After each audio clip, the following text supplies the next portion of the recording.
Diesel সংকটে কৃষিকাজ নিয়ে বিপাকে পড়েছেন গাইবান্ধার কৃষক। ফসল ঘরে তোলার সময় হলেও সঠিক সময়ে সেচ দিতে না পারায় ক্ষতির শঙ্কায় দিন গুনছেন তারা। চলতি মৌসুমে ধানের লক্ষ্যমাত্রা অর্জন নিয়েই দেখা দিয়েছে বড় সংশয়। জ্বালানি সংকটে অচল হয়ে পড়েছে ডিজেল চালিত সেচ পাম্প, নলকূপ ও কৃষি যন্ত্রপাতি। মাঠভরা সবুজ ধানের পরিচর্যায় কৃষকের ব্যস্ত থাকার কথা ছিল গাইবান্ধার বিস্তীর্ণ জনপদে, কিন্তু পানির অভাবে ফেটে চৌচির জমিতে অলস পড়ে আছে সেচ যন্ত্র। জেলা জুড়ে এখন এমন হাহাকার, বিশেষ করে বোরোর ভরা মৌসুমে ডিজেলের ঘাটতি দেখা দেয় চরম বিপাকে কৃষক।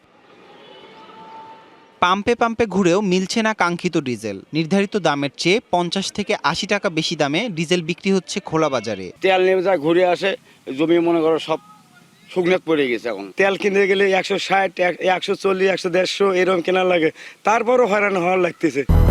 200-র বেশি সার্ভিস ও ফিচারে লেনদেনের সব বিকাশ অ্যাপে সম্ভব। 150 টাকা, 60 টাকা, 70 টাকা, কিভাবে কৃষকে আবাদ করবে?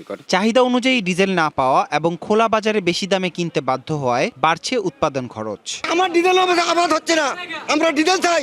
কেন আমরা ডিজেল পাই না? কেন ডিজেল সিন্ডিকেট হয়? ডিজেল পাচ্ছি না, এখন কি করব? ধান মাঝদিকে যাচ্ছে তো পানি অভাবে। অবৈধ মজুদ ও কৃত্রিম সংকট রোধে নিয়মিত অভিযান চলছে বলে জানান জেলা প্রশাসক।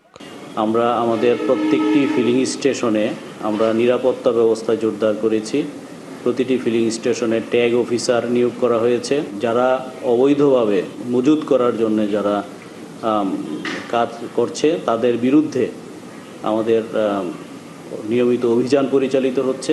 সময় মতো সেচ দিতে না পারা আর বাড়তি খরচের বোঝা সব মিলিয়ে চলতি মৌসুমে ধানের লক্ষ্যমাত্রা অর্জন নিয়ে দেখা দিয়েছে বড় সংশয়।